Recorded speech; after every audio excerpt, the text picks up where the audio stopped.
Ignited Minds Tutorials has recently released an illuminating series of YouTube videos focused on the subject of socialism in Europe, and these captivating tutorials serve as a comprehensive knowledge source, providing a thorough explanation of the significant events and ideologies that shaped Europe's socialist movements, as well as the monumental Russian Revolution. Covering an array of topics, the tutorials delve into with great detail. They shed light on the various stages of the revolution, highlighting the role played by prominent leaders like Vladimir Lenin and the Bolshevik Party. In summary, the series of videos produced by Ignited Minds Tutorials offers a valuable resource for Class 9 CBSE SST students, providing a lucid explanation of socialism in Europe and the Russian Revolution. These enlightening tutorials are sure to ignite curiosity and foster. Ignited Minds Tutorials has recently released an illuminating series of YouTube videos focused on the subject of socialism in Europe, and these captivating tutorials serve as a comprehensive knowledge source, providing a thorough explanation of the significant events and ideologies that shaped Europe's socialist movements, as well as the monumental Russian Revolution. Covering an array of topics, the tutorials delve into with great detail. They shed light on the various stages of the revolution, highlighting the role played by prominent leaders like Vladimir Lenin and the Bolshevik Party. In summary, the series of videos produced by Ignited Minds Tutorials offers a valuable resource for Class 9 CBSE SST students, providing a lucid explanation of socialism in Europe and the Russian Revolution. These enlightening tutorials are sure to ignite curiosity and foster. Okay, people, we will start this chapter once again. थोड़ा सा उस दिन तो ज़्यादा हुआ नहीं था वैसे भी.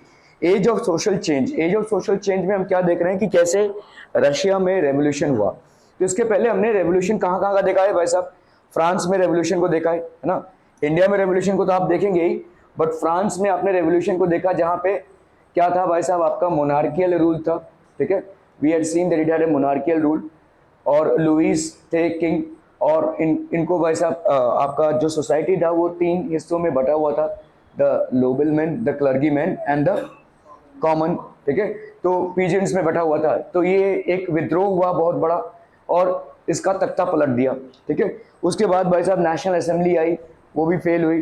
फिर डेमोक्रेटिक फॉर्म ऑफ गवर्नमेंट, वो सब फेल होते गए, and finally it give rise to Napoleon. ठीक है, Napoleon as a dictator emerge.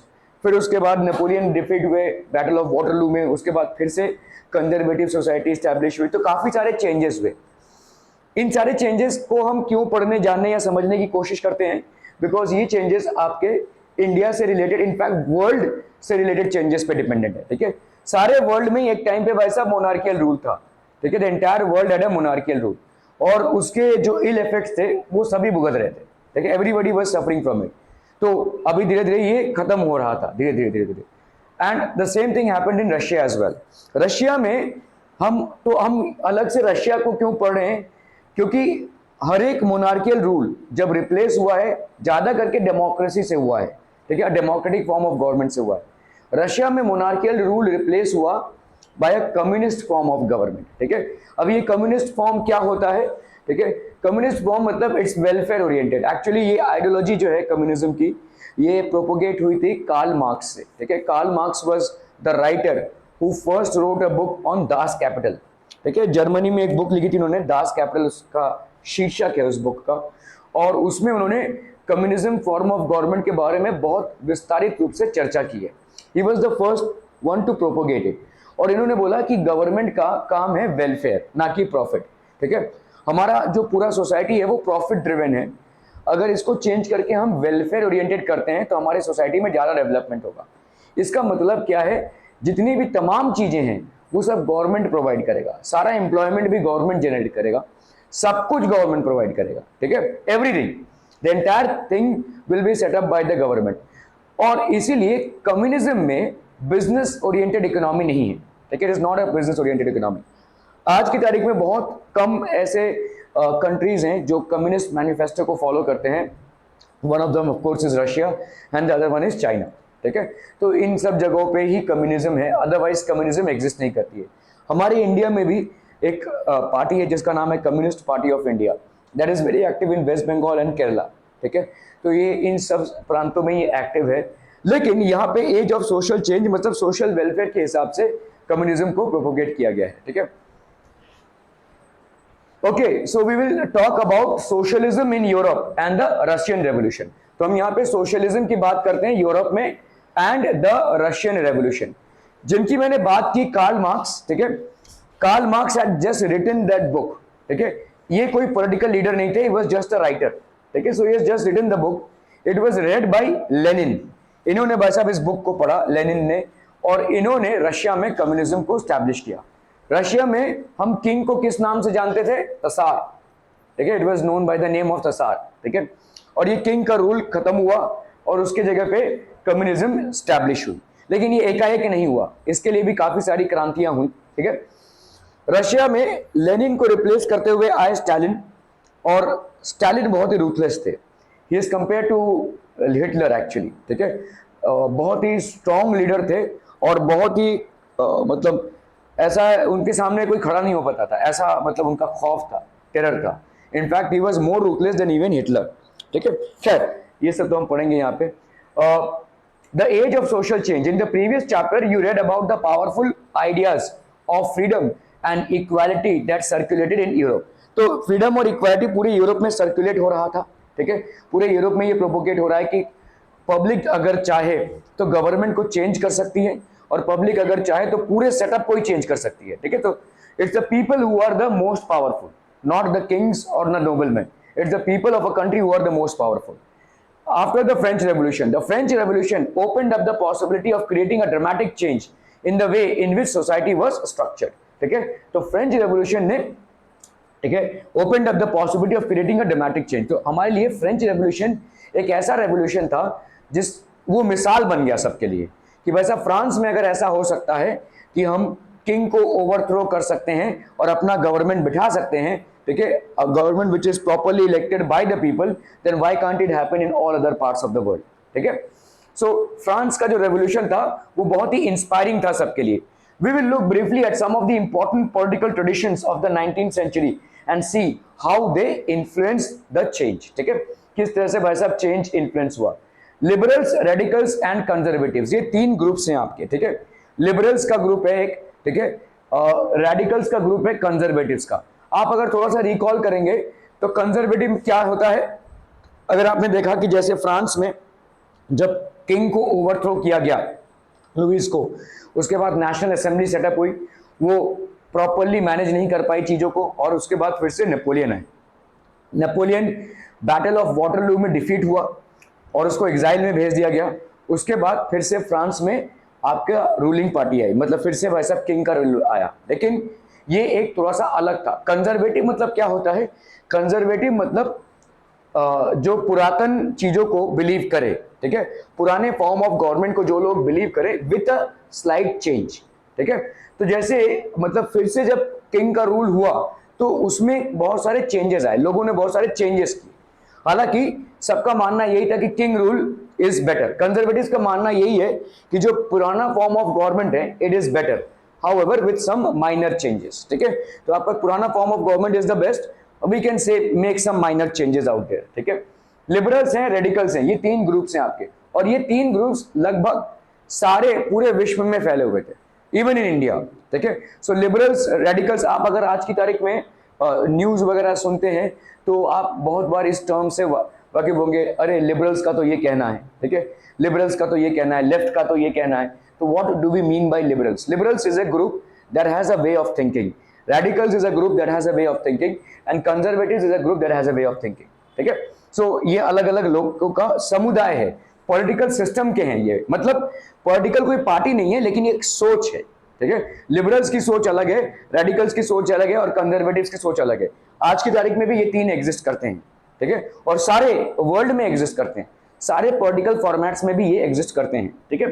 So one of the groups which looked to change the society were liberals. Liberals also opposed the uncontrolled power of dynastic rulers. तो आपके भाई साहब जो dynastic rulers हैं, मतलब dynasty में, मतलब जो एक के बाद एक आते जा रहे हैं हेरिडिटरी में, ठीक है, उनको ये अपोज करते हैं, liberals oppose the dynastic rulers, ठीक है। ओके, व्हाट एल्स पीपल, हम safeguard the rights of individuals against governments, तो गवर्नमेंट्स के राइट्स को ये सेफगार्ड करते हैं, safeguard the rights of individuals against governments, तो गवर्नमेंट्स जो अत्याचार कर रहे हैं उसके अगेंस्ट में ये भाई साहब they safeguard the rights, they argued for a representative, so liberals क्या करते हैं भाई साहब, they argued for a representative, तो इन्होंने भाई साहब रिप्रेजेंटेटिव को मतलब हर एक इसका एक रिप्रेजेंटेटिव होना चाहिए, ठीक है, and that representative should be elected, ये रिप्रेजेंटेटिव इलेक्टेड होना चाहिए, इलेक्टेड पार्लियामेंट्री गवर्नमेंट, इन्होंने भाई साहब क्या सपोर्ट करते हैं, ये एक इलेक्टेड फॉर्म ऑफ गवर्नमेंट हो, प्रॉपर डेमोक्रेसी हो और पार्लियामेंट्री फॉर्म ऑफ गवर्नमेंट हो, जहां पे लोग इलेक्शन के बलबूते आए, ना कि जस्ट वंश चला रहा है, डायनेस्टी पॉलिटिक्स नहीं होनी चाहिए, जहां पे लोग भाई साहब इलेक्शन के दम पे आए, ठीक है, लोगों का भरोसा जीत कर वहां पे रिप्रेजेंटेटिव्स आए, डेमोक्रेटिक फॉर्म ऑफ गवर्नमेंट जो होती है, ठीक है। They did not believe in universal adult franchise, ये एक ड्रॉबैक है, ठीक है, ये एक ड्रॉबैक है, क्योंकि इनके हिसाब से यूनिवर्सल अडल्ट फ्रेंचाइजी, देखो ये सारे जो टर्म्स हैं, universal adult franchise, universal adult suffrage, ठीक है, ये जो आपके टर्म्स हैं दैट इज बेसिकली आपका वोट बैंक है, it is referring to the vote bank, ठीक है। Universal adult franchise means that anybody of sound mind and who has attained 18 years of age is basically fit to vote, ठीक है, वो अपना voting cast कर सकता है, लेकिन यहाँ पे ऐसा नहीं है, इनके हिसाब से सारे सिटीजन्स को वोटिंग राइट्स नहीं होने चाहिए, ये एक डिस्क्रिमिनेशन है रेडिकल्स का। Radicals believe that not all citizens should have the right to vote, only the ones who have got property, ठीक है, should have the right to vote. They felt that men of property mainly should have the right to vote, जिनके पास भाई साहब अच्छा खासा property है वो ही लायक हैं वोट करने के लिए, ठीक है, क्योंकि उन्होंने अपने बलबूते पे उसको कमाया है और वो ही कर सकते हैं। Otherwise they feel that people who do not have properties in their names should not be given the right to vote, ठीक है, and that's a discrimination which is not valid, ठीक है। अगर आप proper parliamentary form of government या proper constitutional form of government या proper democratic setup करना चाहते हैं तो सबसे पहला चीज जो आपको इंप्लीमेंट करना होता है वो है यूनिवर्सल एडल्ट फ्रेंचाइजी, सबसे पहला चीज, ठीक है, क्योंकि वो आपका क्या करेगा, यही मतलब पूरे कंट्री को इंक्लूड करेगा डेमोक्रेटिक प्रोसेस में, ठीक है। क्या हम सब लीडर्स बन सकते हैं? नो, नॉट पॉसिबल, ठीक है, बट क्या हम सब लीडर को चुन सकते हैं? यस, दैट इज पॉसिबल, ठीक है, और वही आपका डेमोक्रेटिक सेटअप का बेस है, ठीक है। अगर उसी को आप इक्वली नहीं करेंगे तो भाई साहब डेमोक्रेटिक सेटअप हो ही नहीं सकता। अगर मैं देखो इसमें नुकसान क्या है, नुकसान क्या है, इनका कहना है कि भाई साहब जो लोगों के पास प्रॉपर्टी है वही वोट कर सकते हैं या वही वोट के लायक है। So what is the problem with this? You are still selecting and और rather you are still implementing an elected form of government, still elections होंगे, स्टिल जिनके पास भाई साहब प्रॉपर्टी है वो वोट देंगे और किसी को जिताएंगे, है ना, तो प्रॉब्लम क्या है इसमें? What is the problem? नहीं दे पाएंगे तो ना सही, प्रॉब्लम क्या है? तुमको इलेक्टेड फॉर्म ऑफ गवर्नमेंट तो मिल रहा है ना, डायनेस्टियल पॉलिटिक्स तो नहीं हो रही है, व्हाट इज द प्रॉब्लम? क्या प्रॉब्लम हो सकता है इसमें? कैसे? पैसा खिला के तो ऐसे भी आ सकता है, कोई भी जो खराब होगा वही आ जाएगा, अच्छा होगा या खराब होगा ये बात की बात है, जो लीडर आप चुन रहे हैं वो अच्छा होगा या खराब होगा वो बात की बात है, वो पर्सनल चॉइस पे है। लेकिन और क्या प्रॉब्लम हो सकता है? जो डेफिनेटली प्रॉब्लम हो सकता है, लीडर अच्छा भी हो सकता है कि नहीं, खराब भी हो सकता है, अच्छा भी हो सकता है, ये तो हर जगह है। अगर पूरी दुनिया आप वोट करने का राइट दे रहे हैं तो क्या आप अच्छा मिनिस्टर चुनेंगे ये गारंटी है? नहीं ना, कभी कभी बुरे लोग भी सिलेक्ट हो ही जाते हैं, हमको मालूम नहीं है क्या उनके मन में, जब हम इलेक्शन दे रहे थे या वोट कास्ट करे तब तो वो भले अच्छे थे, जैसे वो भाई साहब पावर में आए वो बुरे हो गए, तो ऐसा तो होता ही है भाई साहब। तो अच्छा या बुरा होना ये तो एक रिजल्ट है, लेकिन what could be the first thing that is a drawback? Equal, अरे हाँ समझा, इक्वल वोट्स नहीं है, प्रॉब्लम क्या होगा इस तरह की इलेक्शन में? क्या प्रॉब्लम होगा?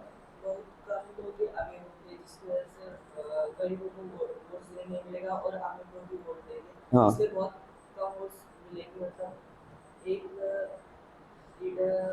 समझा, आगे आगे आगे, सही बोल रहे हैं, हाँ एक ही लीडर को 2-4 वोट्स मिले तो वो जीत जाए। हाँ ठीक है, समझो अभी अगर मैं बोलूँ भाई साहब आप यहाँ पे 10 जन हो और इलेक्शन कंटेस्ट करा रहा हूँ मैं, 2 जन को मैंने चुनाव में खड़ा कर दिया और इलेक्शन कंटेस्ट करा रहे, तो ठीक है ना, कम वोट्स मिले या ज़्यादा वोट्स मिले वो that is not a deciding factor. What will be a problem is, जैसे इन्होंने बोला कि सिर्फ अमीर लोग ही वोट दे सकते हैं, जिनके पास प्रॉपर्टी है सिर्फ वही वोट दे सकते हैं, तो वो किसको वोट देंगे? वो किसको वोट देंगे? जो उनकी अमीरी को सपोर्ट करे। ठीक है, मतलब कैसा है कि भाई साहब ऐसे इंसान को मैं वोट दूंगा जो मेरे बिजनेस के पॉलिसीज को सपोर्ट करे। बाकी दुनिया गई भाड़ में, जिसको मैं चुन रहा हूं क्या वो मेरे बिजनेस को सपोर्ट करेगा? ठीक है, क्या उसकी पॉलिसीज या डिसीजंस मेरे बिजनेस को सपोर्ट करेंगे? अगर करेंगे तो मैं उसको वोट दूंगा। अभी इससे होगा क्या कि आप एक ऐसे इंसान को वोट कर रहे हैं जो आपके बिजनेस को सपोर्ट कर रहा है, लेकिन शायद गरीब लोगों के प्रॉब्लम्स को पूरा पूरा नजरअंदाज कर दे। ठीक है, सो आपको अपना फायदा देखना है। अमीर लोग क्या देखेंगे? अमीर लोग मतलब जो लोग बिजनेस करते हैं, जिन्होंने पैसा कमाया है, जिन्होंने पैसा कमाया बिजनेस करके कमाया होगा, तो इन अमीर लोगों का समुदाय उसको वोट देगा जो बिजनेस को सपोर्ट कर रहा हो। जरूरी नहीं है कि वो जिसको वोट दे रहे हैं वो गरीबों को भी देखे। ठीक है, तो वही हो रहा है। फिर आपका जिस तरह से पहले सोसाइटी डिवाइडेड था भाई साहब, नोबेलमैन, क्लर्गीमैन और पीजेंट्स में, वही डिवीजन हो रहा है। सिर्फ आपका भाई साहब अभी मतलब किंग नहीं है, बस वही डिफरेंस है। अदरवाइज वही अमीरी गरीबी का खेल चल रहा है। ठीक है, सो नथिंग इज चेंजिंग। क्या ये समझ में आ रहा है भाई साहब? Nothing is fundamentally changing. If you are only allowing the man of property to vote, then in the society nothing is fundamentally changing. सिर्फ एक ही चेंज हो रहा है कि डायनेस्टियल पॉलिटिक्स नहीं है, otherwise power still remains with the people who have the money. ठीक है, क्लियर है, क्लियर है, क्लियर है पीपल। तो रेडिकल्स का ये एक ड्रॉबैक था। They also did not want the vote for a women. ये भाई साहब वुमेन को भी नहीं अलाउ कर रहे थे वोट करने में। मतलब 50% तो इधर ही कट ऑफ हो गया भाई साहब। आपके देश का 50% समुदाय, मतलब 50% तो वुमेन होंगे ही ना किसी देश में, 50% तो उधर ही कट ऑफ हो गया। समझ में आ रहा है ये? ठीक है, liberals wanted a nation which tolerated all religions. तो लिबरल्स का क्या है भाई साहब? दे टॉलरेट ऑल द रिलीजन्स। तो मतलब इनका रिलीजन से कोई भेदभाव नहीं है, ये एक पॉजिटिव पॉइंट है। लेकिन ये जो वोटिंग बैंक है या जो वोट बैंक का डिसीजन है, ये बहुत ही गलत है। ठीक है, पहली बात तो इन्होंने यूनिवर्सल अडल्ट फ्रेंचाइजी को सपोर्ट नहीं किया, plus they have not even allowed और not even considered women to be a part of the vote bank. Are we clear on this one people? और आप देखोगे कि न्यूज वगैरह सुनते रहोगे ना, लिबरल्स का ये मानना है, रेडिकल्स का ये मानना है, ऐसा अभी भी सुनोगे आप। ठीक है, तो लिबरल्स जो है वो सिर्फ यहाँ पे डाई आउट नहीं हुआ है, इट इज कंटिन्यूइंग स्टिल। ठीक है, it is continuing in the way it is still there in the society. और पॉलिटिकल फॉर्मेट में ये तीन ग्रुप्स अभी भी एग्जिस्ट करते हैं सारे कंट्रीज में। ठीक है, okay. However they were not democrats. Why are liberals not democrats? क्यों ये डेमोक्रेट्स नहीं है? क्योंकि डेमोक्रेसी का जो पहला सीढ़ी है उसी में आप फेल हो रहे हैं, which is equal voting right for everyone. Universal adult franchise का जो आपका कॉन्सेप्ट है उसी में आप फेल हो रहे हैं। समझ में आ रहा है? So they can not be considered as democrats, although they are supporting that every religion should be free to be practiced. They are tolerable for all types of religion. Still they are failing in the very first aspect of democracy, which is universal adult franchisee and giving the right to vote to everyone. Clear है? बहुत बढ़िया भाई साहब, बहुत बढ़िया।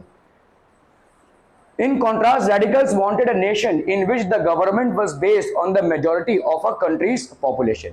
अभी हम radicals पे आते हैं। ठीक है, तो radicals भाई साहब क्या बोल रहे हैं कि जिस देश में जिस समुदाय का मेजॉरिटी है, ठीक है, in contrast radicals wanted a nation in which a government was based on the majority of a countries population. उसका ही गवर्नमेंट होना चाहिए। ठीक है, आपको तर्क संहित लग सकता है ये, ठीक है, हाँ यही होना चाहिए। ठीक है भाई साहब, अगर समझ लो हम एक कंट्री को देख रहे हैं जिसमें 80% पॉपुलेशन एक समुदाय के हैं, तो उन्हीं का गवर्नमेंट होना चाहिए, ऐसा रेडिकल्स बोल रहे हैं। लेकिन आप 10th में जाकर पढ़ोगे, एक पावर शेयरिंग बोल के आपका चैप्टर है, और उसमें एक मिसाल दिया गया है, एक एग्जाम्पल दिया गया है श्रीलंका का। ठीक है, आज से बहुत सालों पहले श्रीलंका में दो ग्रुप्स थे, मतलब दो कम्युनिटीज थी। एक तो सिन्हला कम्युनिटी जिसको हम बुद्धिस्ट कम्युनिटी बोलते हैं, और दूसरा था भाई साहब तमिलियन कम्युनिटी। अशोक महाराज जो थे हमारे टाइम पे, सम्राट अशोक का नाम सुना होगा आपने, जिन्होंने बुद्धिज्म को बहुत ज़्यादा प्रचारित किया था। ठीक है, कि कलिंग में एक वॉर हुआ था जिसके बाद उन्होंने सब कुछ छोड़ दिया था। ठीक है, he became a disciple of Gautam Buddha and he had sent his son and his daughter to preach about Buddhism in Sri Lanka बहुत सालों पहले, और उसके बाद भाई साहब वहाँ पे बुद्धिस्ट ट्रेडिशन सेटअप हो गया। ठीक है, और इनको हम सिन्हला कम्युनिटी बोलते हैं। सिन्हला कम्युनिटी दे वर बुद्धिस्ट्स। ठीक है, तो अभी और इसके बाद आए हमारे यहाँ पे अंग्रेज लोग। ठीक है, these were people who had sent labourers to Ceylon. Ceylon मतलब श्रीलंका में इन्होंने लेबरर्स भेजे, प्लांटेशन वर्कर्स में। आपने प्लांटेशन वर्कर का थोड़ा बहुत सुना रहेगा, ठीक है।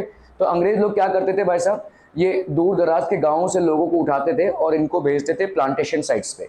तो आसाम में जैसे टी प्लांटेशंस हैं, ठीक है, श्रीलंका में वैसे ही कॉफी और टी प्लांटेशंस थे, तो वहां पे इनको भेजा गया, ठीक है। ये लोग वहां पे गए और वहीं पे सेटअप हो गए, मतलब फिर लौटे नहीं ज्यादा करके लोग, ठीक है। तो अभी श्रीलंका में दो टाइप के कम्युनिटीज हो गए, एक तो बुद्धिस्ट कम्युनिटी जिसको सिन्हाला कम्युनिटी बोलते हैं, और दूसरा तमिल कम्युनिटी जो यहां से गया था, ठीक है। ये कम्युनिटीज दोनों प्राइमरी चल रहे थे। अभी इनमें क्या हुआ कि इनका जो गवर्नमेंट बना वो सिन्हाला कम्युनिटी को ही सपोर्ट करता था, सेम थिंग, ठीक है। Radicals wanted a nation in which the government was based on the majority of countries population. ये सिन्हाला कम्युनिटी को भाई साहब सपोर्ट मिलता था, सिन्हाला कम्युनिटी के लोगों को जॉब्स मिलता था, सिन्हाला कम्युनिटी के लोगों को बिजनेस लाइसेंसेस मिलते थे, सिन्हाला कम्युनिटी के लोगों को सारी तरक्कियां मिलती थी, सब प्रॉफिट शेयरिंग होता था। और तमिल कम्युनिटी को इग्नोर किया जाने लगा, ठीक है, पूरा इग्नोर किया जाने लगा। They were considered as foreigners to the nation. हालांकि अगर देखने जाओ तो दोनों भी फॉरेनर्स है, ठीक है। They were considered as foreigners to the nation, कि भाई साहब ये वहां से आए हैं, ब्रिटिशर्स के टाइम पे यहाँ पे आए हैं, हमारे लोग नहीं हैं, ठीक है। लेकिन ये पीढ़ी दर पीढ़ी वहीं पे बसे हुए हैं। इस स्ट्रगल में दुनिया का सबसे बड़ा टेररिस्ट ऑर्गेनाइजेशन का जन्म हुआ, जिसका नाम था LTTE, ठीक है, liberation tigers of Tamil Eelam. और इन्होंने भाई साहब जंगलों में अपनी बस्ती बटाई और श्रीलंका के 8 से 10 प्रेसिडेंट्स की हत्या की है, ठीक है। प्रेसिडेंट मतलब वहाँ के जैसे हमारे प्राइम मिनिस्टर है, वहाँ के प्रेसिडेंट हुआ करते थे। और मतलब एक टाइम था जब आपका क्या कहते हैं, श्रीलंका में खून की नदियाँ बही हैं, ठीक है। जॉन अब्राहम की एक बहुत पहले मूवी आई थी मद्रास कैफे, मुझे मालूम नहीं किसी OTT प्लेटफॉर्म पे ये अवेलेबल है या नहीं। अगर आपको उस टाइम का समझना है कि कैसा सिचुएशन था तो आप मूवी देख सकते हैं, ठीक है। उसमें मतलब राजीव गांधी जो हमारे एक्स प्राइम मिनिस्टर थे, उनको मारने का प्लॉट है, and actually he was killed. Sri Lanka के जो मतलब क्योंकि राजीव गांधी ने मिलिट्री सपोर्ट दिया, इंडिया से मिलिट्री सपोर्ट भेजा इस रेबेलियन को क्रश करने के लिए। बहुत खतरनाक टेररिस्ट ऑर्गेनाइजेशन था ये, liberation tigers of Tamil Eelam. मतलब आज की तारीख में जितने भी टेररिस्ट ऑर्गेनाइजेशंस हैं उनसे भी काफ़ी ज़्यादा खतरनाक था ये, ठीक है। और मतलब आप सोचिए कि एक देश पूरा आतंक में था, the entire Sri Lanka was seeing bloodshed all over, ठीक है, पूरा आतंक में था, ठीक है। राजीव गांधी ने बहुत सारे फोर्सेस भेजे थे और शायद राजीव गांधी के मृत्यु का कारण भी यही हुआ, ठीक है, ही लॉस्ट हिज लाइफ। जब वो प्राइम मिनिस्टर नहीं थे तब एक बार श्री पेरम्बुदुर बोल के एक एरिया है साउथ में, जहाँ पे वो कैनवेसिंग कर रहे थे, कैंपेनिंग कर रहे थे, इलेक्शन का कैंपेनिंग कर रहे थे। एक लेडी आई, मतलब एजेड लेडी थी, और उन्होंने इनको एक फ्लावर बुके दिया और पूरा मंच उड़ गया। 25 लोग वहीं पे स्पॉट डेड हो गए, इंक्लूडिंग मिस्टर राजीव गांधी, ठीक है। तो ये जो प्लॉट था वो बेसिकली प्रभाकरन ने करवाया था, who was basically the leader of LTTE, ठीक है। खैर ये सब चीज़ें मैं आपको इसलिए बता रहा हूँ क्योंकि यहाँ पे सेम फॉर्म ऑफ गवर्नमेंट था, कैसा, मेजॉरिटी को सपोर्ट करने वाला गवर्नमेंट, लेकिन यहाँ पे खून की नदियां बही और साल दर साल ये चलता ही रहा, ठीक है। ऐसा कोई दिन नहीं था कि आप पेपर में न्यूज़ ना पढ़े कि श्रीलंका में 50 लोग मारे गए या 50 लोग घायल हुए या बॉम्ब ब्लास्ट हुआ। रोज का दिन था ये, रोज का था, ठीक है, एवरी डे, ठीक है। घर से निकलना मतलब एक वो था। मेरा एक दोस्त गया हुआ था श्रीलंका में किसी काम से, तो उसने बोला था भाई बहुत खतरनाक कंट्री है, ठीक है, मतलब कैसे उसका ट्रेन छूट रहा था, मतलब प्लेटफॉर्म पे आ गया था। तो हम लोग जैसे देखते हैं ना यहाँ पे लोकल ट्रेन जाने, सब आप देखते हो सब भागेंगे धाड़ करके, तो वो भी ऐसे भाग रहा था। उसके ऊपर भाई साहब मिलिट्री ने ऐसे बंदूक तान दिया। तो वहाँ पे गवर्नमेंट का इंस्ट्रक्शंस था कि कोई भी भागते हुए देखे उसको उड़ा दो, वो ज़रूर टेररिस्ट होगा, ठीक है। ऐसा खौफ था वहाँ पे कि ज़रूर कहीं पे बॉम्ब रख के भाग रहा होगा, मार दो उसको। तो उसको समझाया उन लोगों ने, उसका पासपोर्ट लिया और समझाया कि आप इंडियन हैं इसीलिए हम आपको छोड़ रहे हैं, अगर आप श्रीलंकन होते तो हमको उड़ा दिया होता अभी तक आपको, क्योंकि हमको इंस्ट्रक्शंस है कि if you are running kill that person, that means that उसने जरूर कहीं पे बॉम्ब प्लांट किया रहेगा और भाग रहा है अभी, ठीक है। तो भागना अलाउड ही नहीं है वहाँ पे, इस तरीके का खौफ का माहौल था, ठीक है। तो अभी तो खैर नॉर्मल हो चुका है, लेकिन अगर आप देखोगे यहाँ पे वही हुआ कि गवर्नमेंट ने एक तरफा सिन्हाला कम्युनिटी को ही सपोर्ट किया, मेजॉरिटी को ही सपोर्ट किया, और उसके फलस्वरूप क्या हुआ, दुनिया का सबसे बड़ा टेररिस्ट ऑर्गेनाइजेशन हुआ। उन्होंने इतने सारे प्रेसिडेंट्स आपके लूज हुए और इतना बड़ा खून खराबा हुआ, ठीक है। So these things happened. Many supported the privileges suffragette movements. Privileges suffragette movement मतलब क्या होता है? सफरेज मतलब क्या होता है? सफरेज मतलब होता है आपका जो इलेक्शन का क्राउड है, वोटिंग क्राउड है, ठीक है। तो प्रिविलेजेस मतलब आपको जो प्रिविलेजेस दिए जाते हैं, ठीक है, जो लोग इलेक्शन देंगे उनको जो प्रिविलेजेस दिए जाते हैं। तो यहां पे भी थोड़ा बहुत आपका डेमोक्रेसी का ढांचा बिगड़ा हुआ है, ठीक है। They oppose the privileges of great land owners and wealthy factory owners. तो यहाँ पे जो अमीर लोग हैं उनको जो प्रिविलेजेस मिला है उसको रेडिकल्स लोग कंडेम करते थे, नहीं मिलना चाहिए इनको, ठीक है। अमीर land owners and wealthy factory owners को जो प्रिविलेजेस मिला हुआ है ये उनको नहीं मिलना चाहिए। They used to oppose it. They were not against the existence of private property, but disliked concentration of property in the hands of few. तो इनका भाई साहब ये मानना था कि ठीक है प्राइवेट प्रॉपर्टी हो सकती है। प्राइवेट प्रॉपर्टी का कॉन्सेप्ट क्या है? पहले के ज़माने में ऐसा नहीं था। जैसे समझो मैं अगर किसी गांव में फार्मर हूँ, ठीक है, मेरी एक ज़मीन है, आज भाई साहब कोई मेरा राजा है, ठीक है, तो मेरी ज़मीन तब तक है, कोई दूसरे मतलब कोई लड़ाई हुई और ये राजा हार गए, अभी दूसरे राजा आ गए, अभी ये राजा की मर्जी है कि जमीन मेरी रहेगी या नहीं।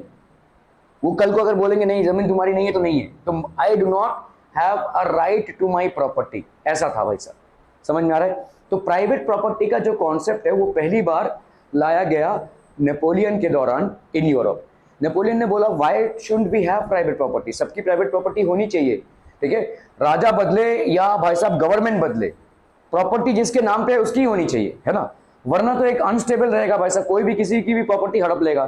तो आज की तारीख में जो प्राइवेट प्रॉपर्टी का आपका कॉन्सेप्ट है, मतलब चाहे भाई साहब बीजेपी की सरकार हो, चाहे भाई साहब कांग्रेस की सरकार हो, चाहे कोई और सरकार हो, कल की तारीख में आपकी प्रॉपर्टी आपके नाम पे ही है, वो आपकी ही रहेगी, ठीक है, it will stay with you.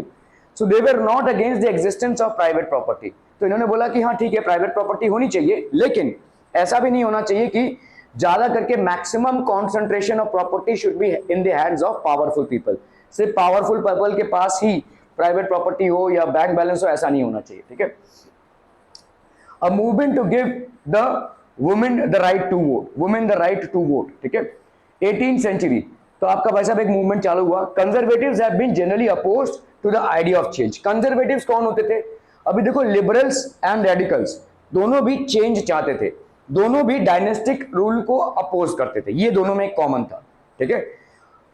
Conservative dynastic rule को अपोज नहीं करते थे, दे वर अगेंस्ट चेंज, लेकिन ये बोलते थे कि भाई थोड़ा बहुत चेंज होना चाहिए, लेकिन पूरा पूरा भाई साहब आउट ऑफ कंट्रोल नहीं होना चाहिए, पूरा पूरा हम उसको ओवरथ्रो कर देंगे, ऐसा नहीं होना चाहिए, ठीक है। Okay, so conservatives had been generally opposed to the idea of change. 19th century they accepted that some change was inevitable but believed that the past had to be respected and change had to be brought about through a slow process। तो इन्होंने भाई साहब क्या बोला कि हाँ 18th century में conservative लोग क्या बोलते थे भाई साहब, नहीं कोई चेंज नहीं आना चाहिए, जैसे हमारा डायनेस्टिक रूल है वैसा ही चलना चाहिए। 19th सेंचुरी में उन्होंने देखा कि भाई साहब अभी लोग बगावत पे उतर आए हैं, मरने मारने पे तुले हुए हैं, they do not want any king and their noblemen, ऐसा उनको नहीं चाहिए। तो फिर उन्होंने बोला कि एक काम करते हैं भाई साहब, ठीक है, चेंज लाते हैं, लेट्स एक्सेप्ट द चेंज, ठीक है। They accepted that some change was inevitable, थोड़ा बहुत चेंज तो भाई साहब आना ही चाहिए, and believe that the past had to be respected, और पास्ट को हमको रिस्पेक्ट करना चाहिए, past has to be respected and change had to be brought about through a slow process. एक बड़े स्लो प्रोसेस से हम चेंज को लाएंगे, we will bring the change by a very slow process, ठीक है, तो एक स्लो प्रोसेस से हम चेंज को लाएंगे। Such differing ideas about societal change clashed during the social and political turmoil that followed the French Revolution। तो ये भाई साहब डिफरिंग आइडियाज थे, ठीक है, such differing ideas about societal change, societal change में इतने डिफरिंग आइडियाज थे during the social and political turmoil that followed the French revolution. तो फ्रेंच रेवोल्यूशन के बाद में ये सारे पार्टीज और ग्रुप्स इमर्ज हुए, ठीक है, कहीं पे भाई साहब आपका रेडिकल्स, कहीं पे भाई साहब आपका कंजर्वेटिव्स, कहीं पे भाई साहब आपका लिबरल्स, ठीक है। Okay, industrial society and social change, political trends were signs of a new time, new cities have now come up। तो अभी नए सिटीज का निर्माण हो रहा था। एक मिनट ना भाई साहब, एक मिनट। Okay, so industrial society and social changes, political trends were signs of a new time. तो भाई साहब आपको पॉलिटिकल ट्रेंड्स क्या दिख रहे हैं कि these are showing a new time has arrived, new cities have come up, क्योंकि भाई साहब अभी आपका इंडस्ट्रियल रेवोल्यूशन हो रहा था। इंडस्ट्रियल रेवोल्यूशन हो रहा था मतलब हम बहुत बड़ी तादाद में अभी अर्थ से मिनरल्स निकाल रहे थे और बहुत बड़ी तादाद में अभी कॉटन टेक्सटाइल मिल सेटअप हो रहे थे। तो सारे पूरे विश्व में बहुत सारे इंडस्ट्रीज और फैक्ट्रीज इमर्ज हो रहे थे। अभी मास प्रोडक्शन का टाइम था, ठीक है। पहले कैसा होता था कि भाई साहब मतलब एक गांव के लिए प्रोडक्शन हो रहा है ज्यादा से ज्यादा, ठीक है, एक रीजन के लिए प्रोडक्शन होगा, लेकिन अभी आप पूरा देश के लिए प्रोडक्शन कर रहे हैं। आपने प्रोडक्शन यूनिट्स बढ़ा दिए हैं, मशीन्स लगा दिए हैं, तो ताबड़तोड़ भाई साहब आपको लोगों की जरूरत पड़ रही है। तो इसके चलते क्या हो रहा था, नए सिटीज का निर्माण हो रहा था। मतलब ज्यादा करके जितने भी फैक्ट्रीज और इंडस्ट्रीज हैं वो कहां पे सेटअप हो रहे थे, शहरों में हो रहे थे, और इन शहरों में बड़ी तादाद में लोग आ रहे थे, ठीक है। बॉम्बे भी एक ऐसे ही इंडस्ट्रियल रेवोल्यूशन का ही नतीजा है, ठीक है। मुंबई में सबसे पहले क्या आया था, कॉटन मिल्स आए थे, मिल्स। तो ये मिल्स जब आए थे तब बहुत दूर दराज से लोग इन मिल्स में काम करने आए थे, ठीक है, और यहीं से बॉम्बे का निर्माण हुआ, ठीक है। It was way back when a lot of people from very remote village areas came down and started working in Mumbai in these cotton mills.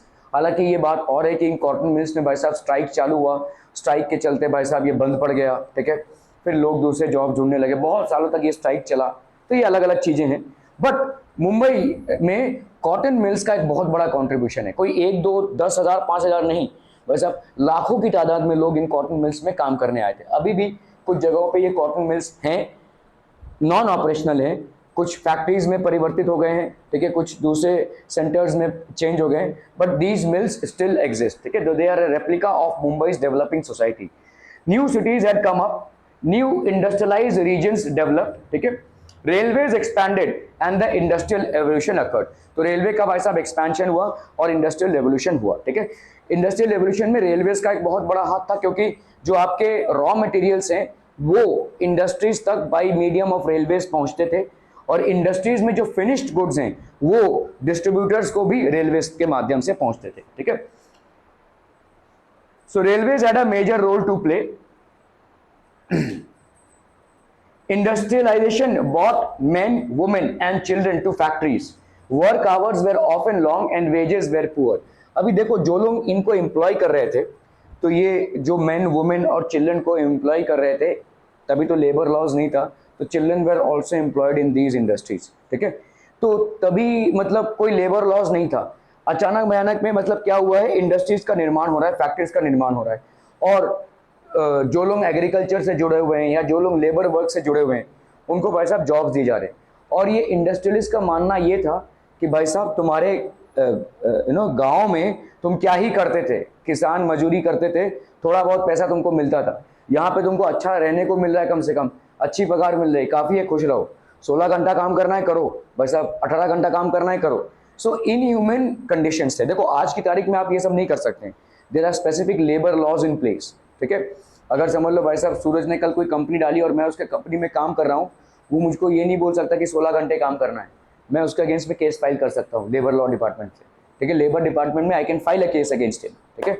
उस टाइम पे भाई साहब नया नया इंडस्ट्रियलाइजेशन है, नए नए वर्कर्स इमर्ज हुए हैं। इसके पहले तो सिर्फ प्राइमरी सेक्टर ही था, मतलब एग्रीकल्चर था, फिशिंग था, ये सब था, लेकिन अभी भाई साहब ये नया इमर्ज हुआ है, तो लेबर लॉज नहीं बने हैं, ठीक है। So nobody was protected under law, और इसी बात का फायदा इंडस्ट्रियलिस्ट ने उठाया कि भाई साहब हम इनसे दिन और रात काम करवाएंगे, हमको अपने प्रॉफिट से मतलब है, ये हम मरे हमको क्या मतलब, कहाँ क्या कर रहे हैं इसको ये संभालें, ठीक है। So that was what it was, ठीक है। बहुत कम वेजेस पे बड़े लॉन्ग आवर्स के लिए इनसे काम कराया जाता था, ठीक है। Unemployment was common particularly during times of low demand for industrial goods. तो इंडस्ट्रियल गुड्स का एक सीजनल होता था, ठीक है, कभी ये ऊपर जा रहा है, कभी ये नीचे जा रहा है, ठीक है। जैसे जैसे आपके स्वेटर्स हो गए, जैकेट्स हो गए, ये विंटर सीजन में बहुत डिमांड में थे, तो भाई साहब बहुत बड़ी मात्रा में प्रोडक्शन होता था। जब बहुत बड़ी मात्रा में प्रोडक्शन होता था तो बहुत बड़ी मात्रा में लोगों को भी रिक्वायरमेंट था, ठीक है। Industrialist used to require a lot of people. जैसे ही भाई साहब गर्मी आया तो ये प्रोडक्शन बंद हो जाएगा, तभी ये क्या करेंगे, ये जो अपना गाँव देश छोड़कर भाई साहब शहरों में सेटल हुए हैं, इनको भाई साहब काम नहीं है तभी, ठीक है। they are unemployed. So a massive population used to become unemployed during seasons of no demand. ठीक है, ऐसे सीजन में जहां पे डिमांड नहीं था for industrial goods, they use to become unemployed. ठीक है, सो इस तरीके का. अभी जब अनएम्प्लॉयमेंट होगा तो क्या होगा, ये शहरों में लोकेटेड है, शहरों का खर्चा ज्यादा है, फैमिली है. ठीक है, इसको सपोर्ट करने के लिए अभी क्या करेंगे, इनके पास वैसा कोई काम धाम नहीं है, तो क्राइम्स. ठीक है, सिटी में क्राइम्स बढ़ेंगे. ठीक है, okay. Housing and sanitation were problem since towns were growing rapidly. देखो आप समझो कि अगर एक कॉलोनी में 100 लोग रह रहे हैं तो गवर्नमेंट को आइडिया है कितना पानी लगेगा, कितना इलेक्ट्रिसिटी लगेगा. अचानक भयानक में वहां पे 10,000 हो जाते हैं, तो गवर्नमेंट के ऊपर या इंफ्रास्ट्रक्चर के ऊपर बहुत सारा प्रेशर बढ़ जाता है. अभी इनको पानी मुहैया कराओ, इनको भाई साहब इलेक्ट्रिसिटी मुहैया कराओ, तो आपको इंक्रीज करना पड़ेगा. ठीक है, सो ये एक इंफ्रास्ट्रक्चर पे ट्रिमेंडस प्रेशर बढ़ने लगा. ठीक है, housing and sanitation were problems since towns were growing very rapidly. जो शहर है वो बहुत रैपिडली बढ़ने लगे क्योंकि बहुत बड़ी तादाद में गांवों से पॉपुलेशन उठकर शहरों में काम करने के लिए आ रही है, और इसीलिए भाई साहब दे इंफ्रास्ट्रक्चर पे काफी प्रेशर पड़ने लगा. ठीक है, liberals and radicals search for solutions to these issues. तो लिबरल्स और रेडिकल्स का जो ग्रुप था वो इन प्रॉब्लम्स को देख रहा था और समझ रहा था, और they started searching for results. All industries were the properties of individuals. ठीक है, liberals and radicals themselves were often property owners and employers. तो ज्यादा करके देखा जाता था कि liberals और radicals करेंगे क्या. liberals और radicals खुद ही उन बड़े बड़े इंडस्ट्री ओनर्स के मेंबर्स थे. ठीक है,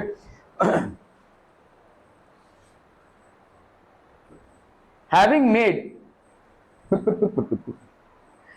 made their wealth through trade or industrial ventures, they felt that such efforts should be encouraged, that its benefits would be achieved in the workforce, in the economy was healthy and citizens were educated. देखो एक सोच ऐसी है जहां पे हम ये सोच रहे हैं कि भाई ये जो वर्कर्स हैं इनको प्रॉपर सैनिटेशन मिले, प्रॉपर रहने की जगह मिले. ठीक है, क्योंकि ये ह्यूमन बींग्स हैं, they are human beings, we can not make them as labourers, और रादर मशीन्स नहीं बना सकते इनको. ठीक है, और एक सोच ऐसी है जैसे लिबरल्स और रेडिकल्स की सोच थी, क्योंकि ये ज़्यादा करके ओनर्स थे, फैक्ट्री और इंडस्ट्री ओनर्स, तो इन्होंने देखा यार ये वर्कफोर्स है, इनसे हमको काम तो निकालना पड़ेगा, अगर हम इनको प्रॉपर सैनिटेशन और प्रॉपर रहने की व्यवस्था करेंगे तो ज़्यादा काम निकाल सकते हैं इनसे. ठीक है, इस तरह से भी सोचना है. ठीक है, हालांकि बेनिफिट दोनों केसेस में होगा. तो लिबरल्स एंड रेडिकल्स ने सोचा कि भाई अगर ये वर्कफोर्स को हम प्रॉपर रहने की जगह दें, प्रॉपर सैनिटेशन दें, प्रॉपर फूड दें और इनके हेल्थ की ध्यान रखें, तो ये ज़्यादा प्रोडक्टिव होंगे. आप जिस मशीन को चला रहे हैं उस मशीन का केयर टेकिंग आपको करना पड़ेगा, राइट. एक बाइक है, 4 व्हीलर है, जो भी है, उसकी सर्विसिंग आपको टाइम टू टाइम करानी पड़ेगी, तभी जाकर वो आपको प्रॉपर चला सकते हैं, आप उसको प्रॉपर फायदा आप उसका उठा सकते हैं. आप भाई साहब 3 साल बाद एक बार सर्विसिंग कराएंगे तो बंजर हो जाएगी, है ना. So that is what they thought कि भाई अगर ये जो इतना बड़ा वर्कफोर्स है, we need to maintain them as well. तो इनके हेल्थ के स्टैंडर्ड्स को बढ़ाना, इनको प्रॉपर सैनिटेशन प्रोवाइड करना, that is also their lookout. तो ये लुकआउट एक्चुअली में उनके वेलफेयर के लिए नहीं है, एक्चुअली में खुद के वेलफेयर के लिए, कि अगर हम इनको देखें तो हमारा वेलफेयर होगा. ठीक है, okay. So 1815, some nationalist liberals and radicals wanted revolutions to put an end to the kind of governments established in Europe.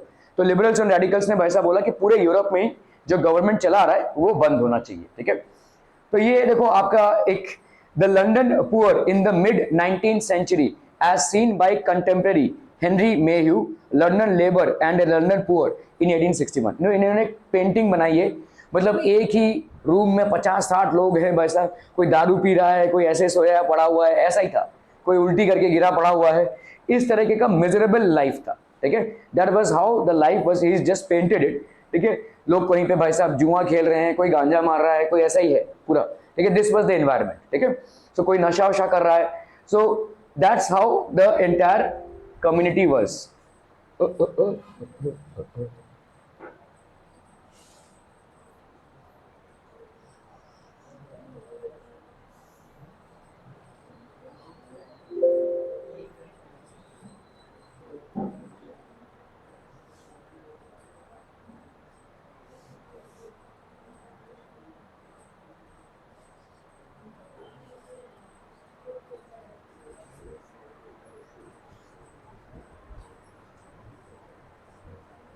The coming of socialism to Europe, mid 19th century. Socialism was a well-known body of ideas that attracted widespread attention. तो socialism क्या था भाई साहब? Widespread attention ये gather करने लगा. तो ऐसे समाज, देखो हम अगर किसी समाज में चेंजेस की बात करते हैं तो उन वो चेंजेस ऐसे ही अचानक भयानक में नहीं आते हैं. सोसाइटियल चेंजेस बहुत ग्रेजुअली आते हैं. तो एक पॉइंट पे हम आते हैं जहां पे सोसाइटी एक्सप्लोड होने वाला होगा, तब जाकर चेंजेस आएंगे. ठीक है. So we were trying to understand the context in which the societal setup was. ठीक है. लिबरल्स, रेडिकल्स और कंजर्वेटिव एक साथ भाई साहब तीनों भी चल रहे हैं. ठीक है. तीनों का ही अपना अपना एजेंडा है. और प्लस हम देख रहे हैं कि काफी रैपिड तरीके से इंडस्ट्रियलाइजेशन हो रहा है, शहरों पे प्रेशर बढ़ रहा है और बहुत सारे लोग एक जगह पे रह रहे हैं और बड़े मिजरेबल कंडीशन में रह रहे हैं. प्रॉपर सैनिटेशन नहीं है, फूड नहीं है, अनएम्प्लॉयमेंट है, सीजनल अनएम्प्लॉयमेंट है. ये सारे तमाम जो हैं आपके फैक्टर्स हैं. ठीक है. विच बेसिकली, और इसी पे बेस्ड हुआ हमारा socialism. Socialism was a well known body of ideas. अब तक सोशलिज्म का कॉन्सेप्ट जो है तो फेमस हो चुका था, क्योंकि कार्ल मार्क्स सिर्फ लेखक थे. He was not a political leader. He just wrote this book Das Kapital and Lenin read it. ठीक है. और लेनिन ने सोशल चेंजेस लाने की कोशिश की इन रशिया. ठीक है. ओके.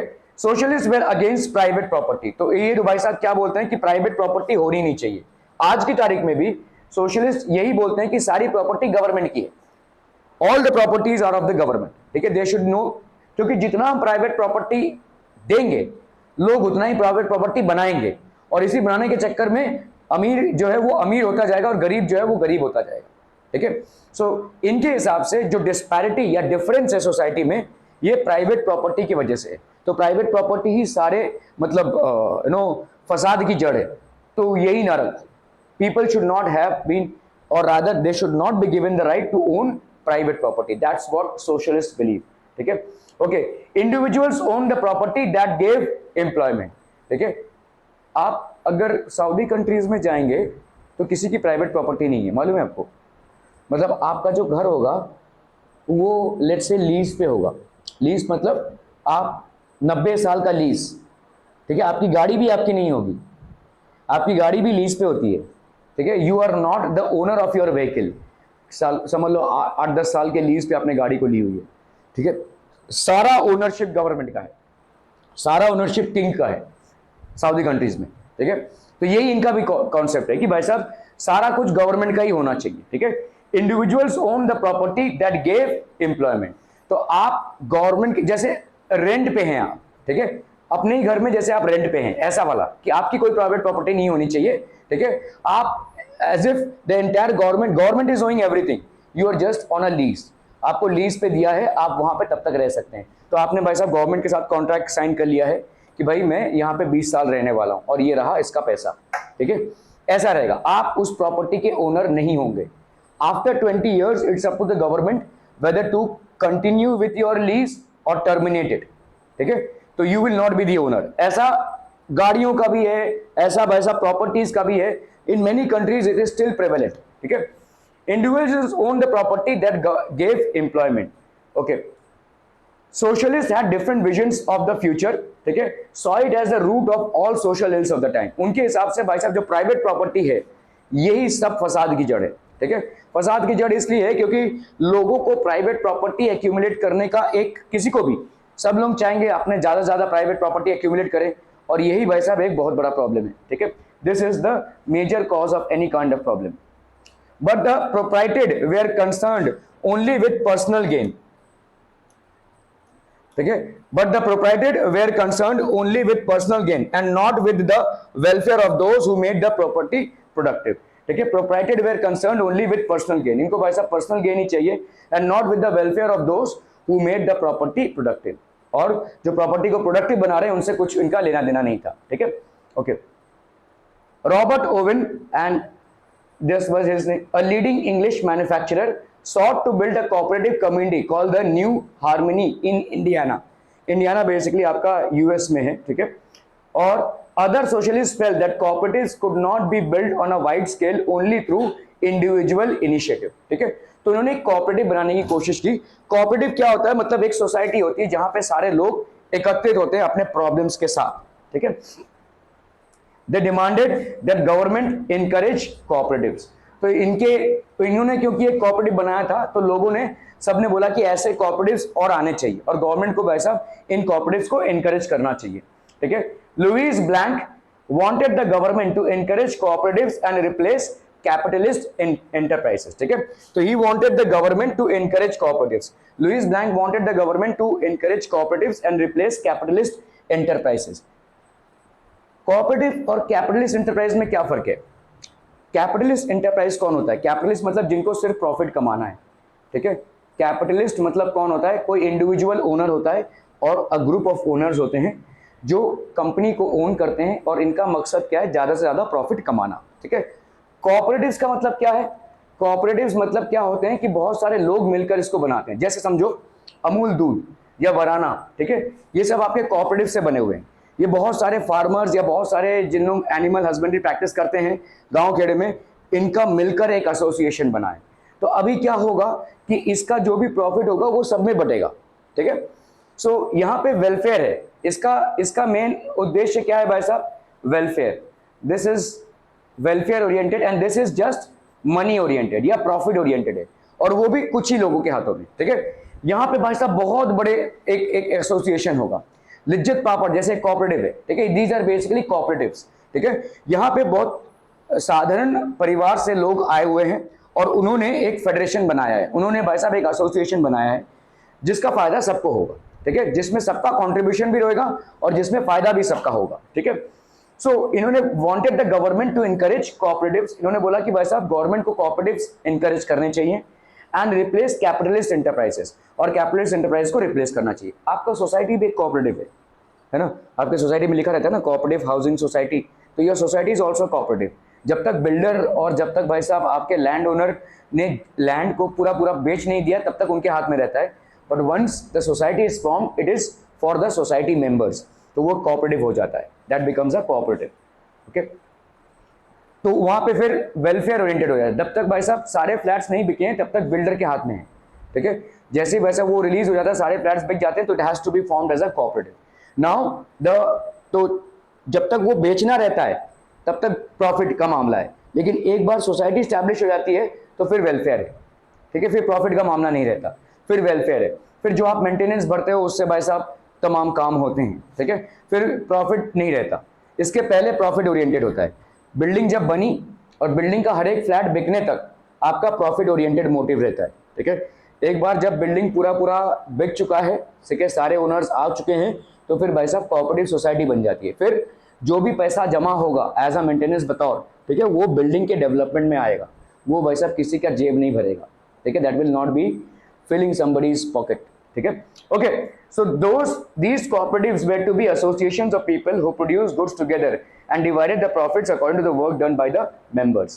Karl Marx, तो he was the writer of Das Kapital, इन्होंने जो बुक लिखी थी उस बुक का नाम था Das Kapital। दिन में 30 सिगरेट पीते थे ये, इनका मतलब कुछ लेना देना नहीं था पॉलिटिकल सिस्टम से, but he was a writer who thought about it, ठीक है। इनके जो थॉट्स थे वो बहुत ऊंचे लेवल के थे जो लेनिन से पढ़े गए, ठीक है। Friedrich Engels added other ideas to his body of arguments. Marx argued that industrial society was capitalist.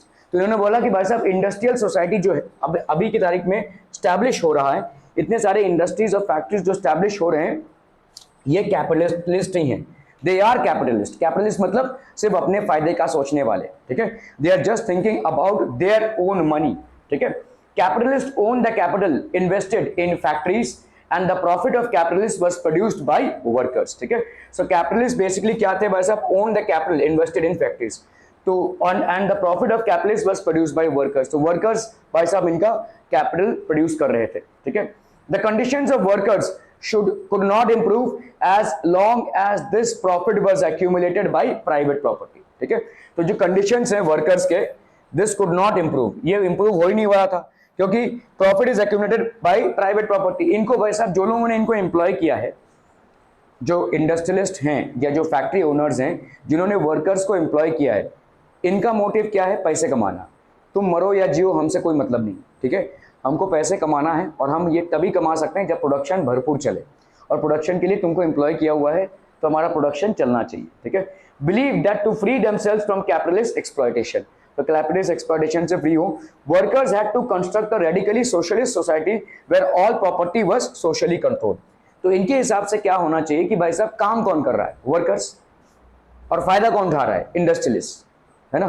तो ये सोसाइटी में एक इम्बैलेंस है, ठीक है। तो उन्होंने बोला कि अगर काम वर्कर्स ही कर रहे हैं तो क्यों ना वर्कर्स में ही पूरा प्रॉपर्टी डिवाइड हो, ठीक है। सारा जो प्रॉपर्टी है वो गवर्नमेंट ओन्ड हो और भाई साहब वर्कर्स अलग अलग सेक्टर्स में काम करें, ठीक है। वर्कर्स अलग अलग सेक्टर्स में काम, कोई ओनर ही ना हो, there would be no property owner, ठीक है। गवर्नमेंट सबको जॉब्स दे, गवर्नमेंट अलग अलग सेक्टर्स स्टैब्लिश करे और उन सेक्टर्स में सैलरी वेजेस डिसाइड करे और लोगों को एम्प्लॉय करे।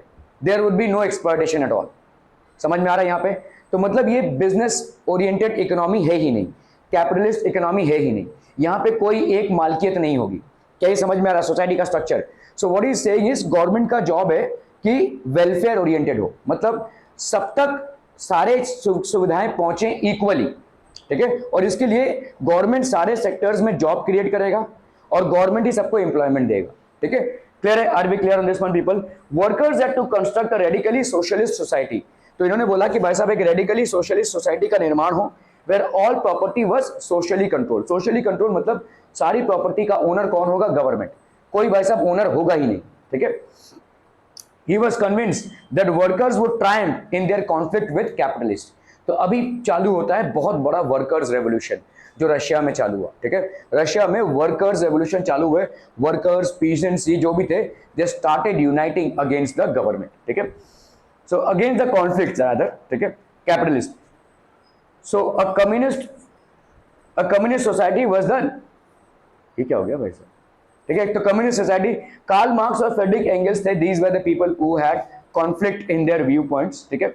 Okay, a communist society was the natural society of the future. So according to Karl Marx ये कम्युनिस्ट सोसाइटी ही आपका नेचुरल सोसाइटी होगा फ्यूचर का, ठीक है।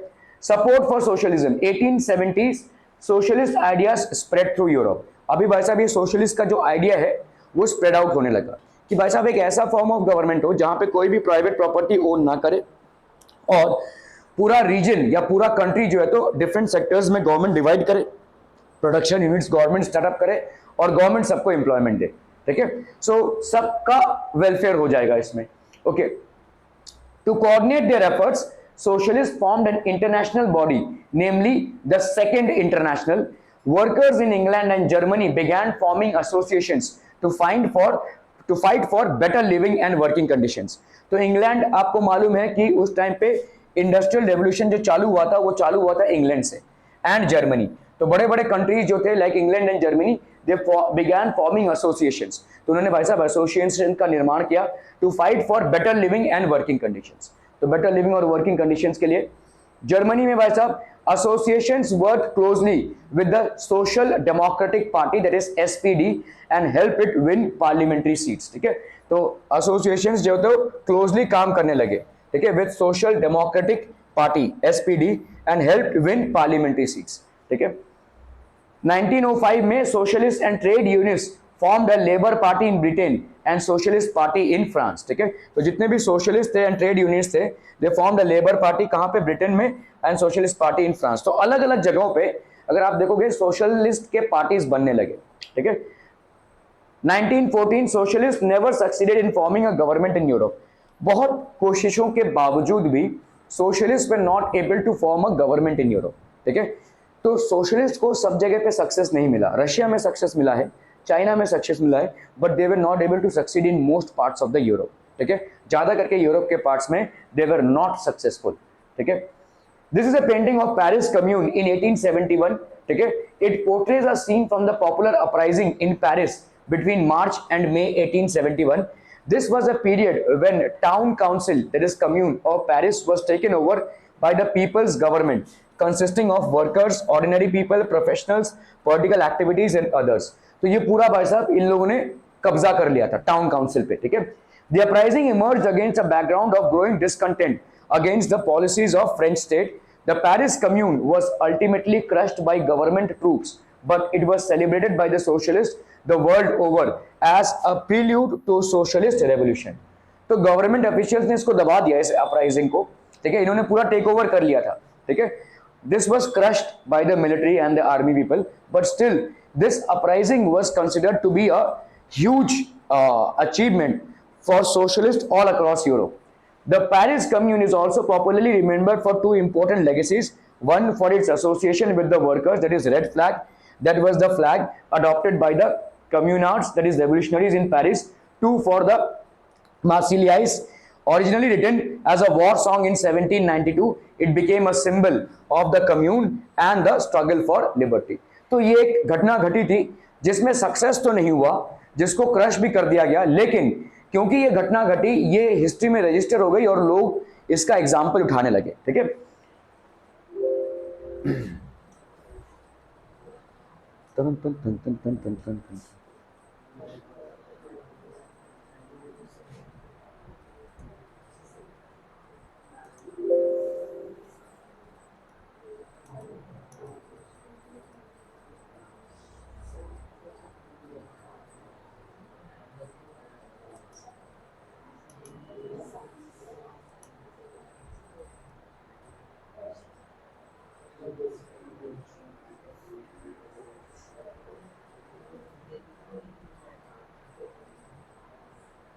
Okay, in one of the least industrialized of European states, this situation was reversed.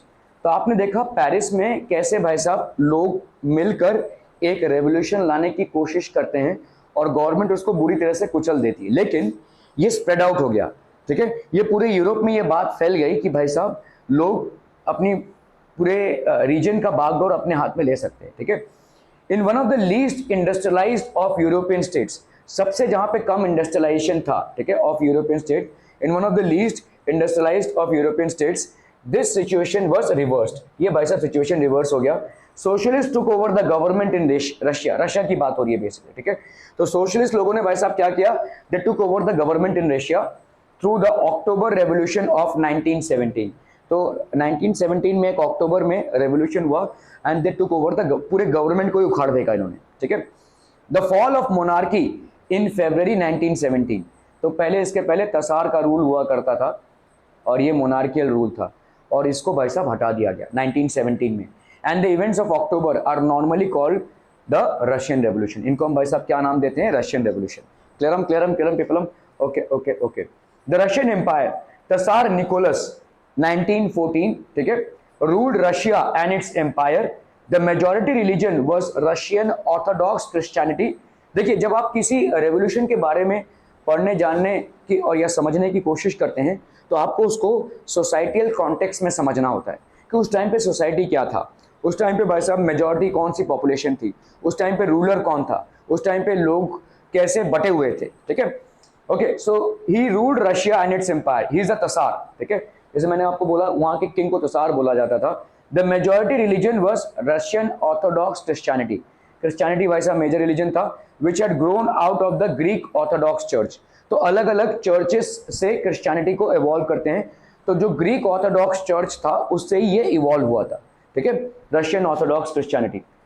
Empire also included Catholics, Protestants, Muslims and Buddhist. ठीक है, तो इसमें कैथोलिक्स भी थे, इसमें प्रोटेस्टेंट्स भी थे, ठीक है, इसमें मुस्लिम्स भी थे और इसमें बुद्धिस्ट भी थे. ठीक है. So this was the commune basically for Russia. Russian empire included current day Finland. Finland आज की तारीख में एक दूसरा कंट्री हो चुका है. ठीक है, जहां पे 6 महीने आपका भाई साहब रात रहता है और 6 महीने सुबह. नॉर्थ पोल के बहुत क्लोज कंट्री है ये.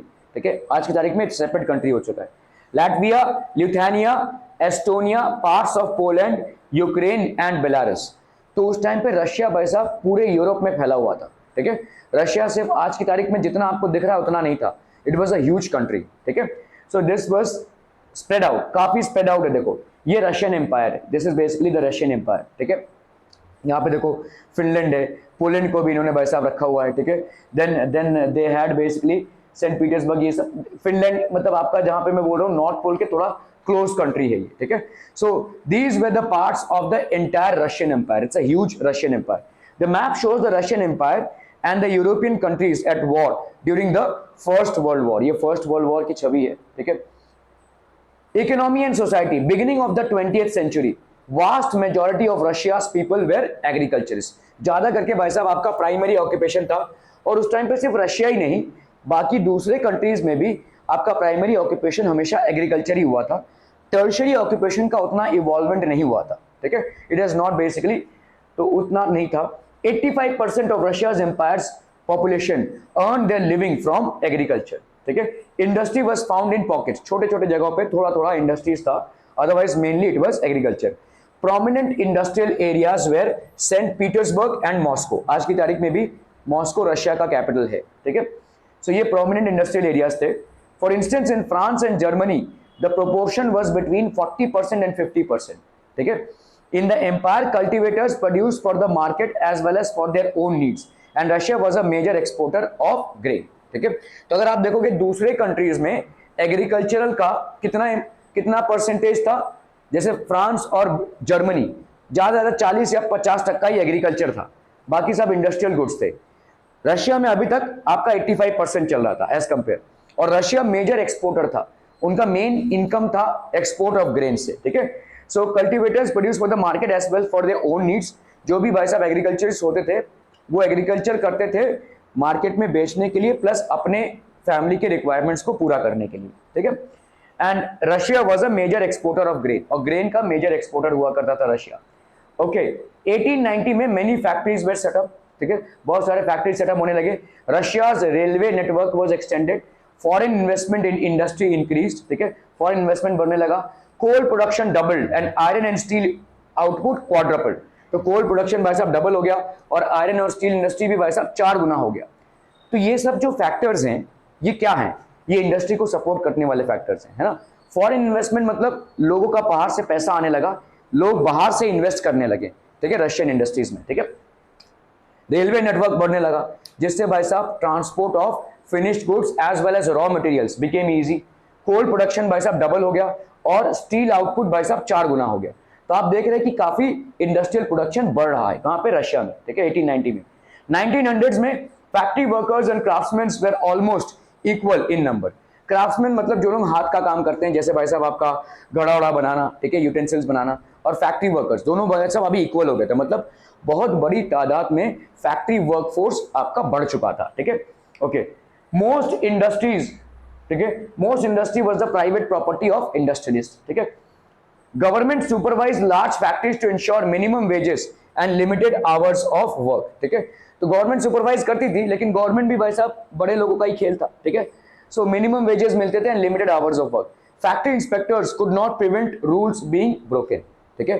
तो फैक्ट्री में जो इंस्पेक्टर्स थे वो थे कि भाई साहब किसी का भाई साहब ये ना हो कि वेजेस ना जब्त हो या किसी का जॉब ना जाए या इनह्यूमन कंडीशंस में काम ना करना पड़े, लेकिन फिर भी रूल्स टूटते थे भाई साहब, ठीक है, okay. In craft units and small workshops the working day was sometimes 15 hours, 15 घंटे तक भाई साहब लोगों से काम करवाया जा रहा है, compared with 10 to 12 hours in factories. Accommodation varied from rooms to dormitories, तो रूम्स भी होते थे कभी कभी और डॉर्मेटरीज, डॉर्मेटरीज मतलब समझते हैं वो बंक बेड देखा है आपने, ठीक है, एक के ऊपर ऐसा, तो ऐसे डॉर्मेटरीज होते थे, वर्कर्स को रखने के लिए ऐसे डॉर्मेटरीज होते थे। So sometimes they had private places to stay और समटाइम्स दे वर डॉर्मेटरीज, ठीक है। Workers were divided into social groups, workers were divided by skill, ठीक है। तो वर्कर्स का डिवीजन था सोशल ग्रुप्स में और स्किल सेट के ऊपर डिवीजन था, जितना भी भाई साहब कौन सा वर्कर आपका स्किल सेट ज्यादा है, कौन सा किसका कम है, ठीक है। They were divided by skill. Divisions among workers showed themselves in dress and manners too. तो भाई साहब डिवीजन क्रिएट करके रखा था कि ये सुपीरियर है, इसका स्किल सेट ज्यादा है, ये ज्यादा एक्सपीरियंस्ड है और उसको अलग ड्रेस दिया जाएगा, ठीक है। So there was a division there was. Some workers formed associations to help members in times of unemployment और financial hardship, but such associations were few. तो आपने देखा कि भाई साहब जब भी किसी प्रोडक्ट का डिमांड कम हो जाएगा, प्रोडक्शन कम हो जाएगी और इसके चलते क्या होगा, अनएम्प्लॉयमेंट होगा। तो कभी कभी वर्कर्स लोग क्या करते थे, अपने आप में एसोसिएशंस बनाते थे इस तरीके के अनएम्प्लॉयमेंट को काउंटर करने के लिए, ठीक है, to counter this kind of unemployment और फाइनेंशियल हार्डशिप। अगर समझ लो किसी की जॉब चली गई है तो वो जो पैसा इकट्ठा होता था, ठीक है, उस पैसे से इसको मदद किया जाता था जब तक उसको जॉब ना मिले, ठीक है। So these associations were very few, temporary arrangements हैं ये, ठीक है। Workers did unite to strike work, अभी वर्कर्स लोगों ने स्ट्राइक चालू किया और यहां से भाई साहब कॉन्सेप्ट आता है स्ट्राइक का, ठीक है, क्योंकि अभी वर्कर्स को मालूम चल गया था कि इंडस्ट्रीज फैक्ट्री ओनर्स इनकी प्राइवेट प्रॉपर्टी है, लेकिन जिस दिन हम काम पे नहीं पहुंचेंगे उस दिन इनका धंधा ठप हो जाएगा, ठीक है। क्योंकि इन्होंने देखो कैसा है कि यही सेम चीज मुंबई में कॉटन मिल वर्कर्स ने भी किया, वो भी स्ट्राइक पे गए। स्ट्राइक जो है एक वो हो गया था, मतलब एक यूनिटी वाला हो गया था, मतलब अगर हम स्ट्राइक पे चले गए तो इनका धंधा ठप। लेकिन मुंबई में उल्टा हो गया, ठीक है। मुंबई में उल्टा इसलिए हो गया क्योंकि जब वर्कर्स स्ट्राइक पे गए, 1 साल 1.5 साल चला स्ट्राइक, उसके बाद इन्होंने मशीन्स मंगवा ली, हमको आपकी जरूरत नहीं है, कीजिए भाई साहब स्ट्राइक, ठीक है। सो दैट इज व्हाट हैपेंड। तो अभी देखो इस टाइम पे 1900s में उतने मशीन सोफिस्टिकेटेड नहीं आए, ठीक है। तो अभी भी आपको वर्कर्स की खास जरूरत है, और वर्कर्स अगर स्ट्राइक पे चले जाएंगे तो इंडस्ट्रियलिस्ट पूरा ठप हो जाएगा, फैक्ट्री ओनर्स ठप हो जाएंगे, ठीक है। तो वर्कर्स अभी स्ट्राइक पे जाने लगे, ठीक है। They basically went on strike. Strikes takes place frequently in the textile industry, तो स्ट्राइक होने लगे। Country side peasants cultivated most of the land, तो कंट्री साइड पीजेंट्स जो होते हैं ज्यादा करके लैंड में nobility the crown and the Orthodox, nobility and the crown the Orthodox, ठीक है, owned large property.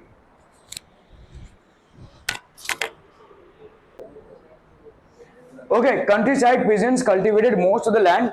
Nobility, the crown, and the Orthodox Church owned large properties. So nobility हो गया, crown हो गया, and Orthodox Church जो है तो they owned large properties. ठीक है, nobility मतलब कौन भाई साहब? किंग के लोग, ठीक है। क्राउन मतलब obviously king and the family, and the Orthodox church अभी भी भाई साहब लार्ज प्रॉपर्टीज ओन कर रहे थे, ठीक है। Workers peasants too were divided, ठीक है। Nobles got their power and position through their services to the tsar, तो तसार मतलब किंग था, ये सब भाई साहब इनके चमचे थे, ठीक है। नोबल्स गॉट देयर पावर, जो किंग के लोग थे वो भाई साहब अपने सर्विसेज किंग को देते थे, मतलब वहां से जो रेवेन्यू कलेक्शन हो रहा है, ठीक है, तो काफी सारा सर्विसेज तसार को प्रोवाइड होता था। Okay, peasants wanted the land of the nobles to be given to them, ठीक है। तो पीजेंट्स का ये मानना था, they refuse to pay rent and even murdered landlords. अभी भाई साहब फुल फ्लेजेड म्यूटिनी चालू हो गई है, ठीक है, मर्डर ऑर्डर चालू हो गया, लैंडलॉर्ड्स को मार ही देंगे ये, ठीक है।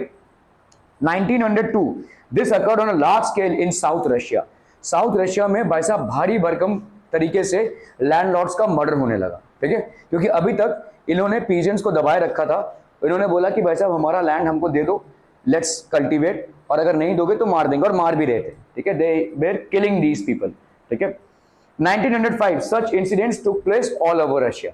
तो पहले तो 1902 में लैंडलॉर्ड्स का मर्डर एक्सटेंसिवली साउथ रशिया में हो रहा था, लेकिन बाय 1905 लैंडलॉर्ड्स का मर्डर पूरे रशिया में होने लगा, ठीक है, the entire Russia. So that was what was happening on a very large scale. चलो भाई साहब क्या हो गया, कहाँ रुक गए हो?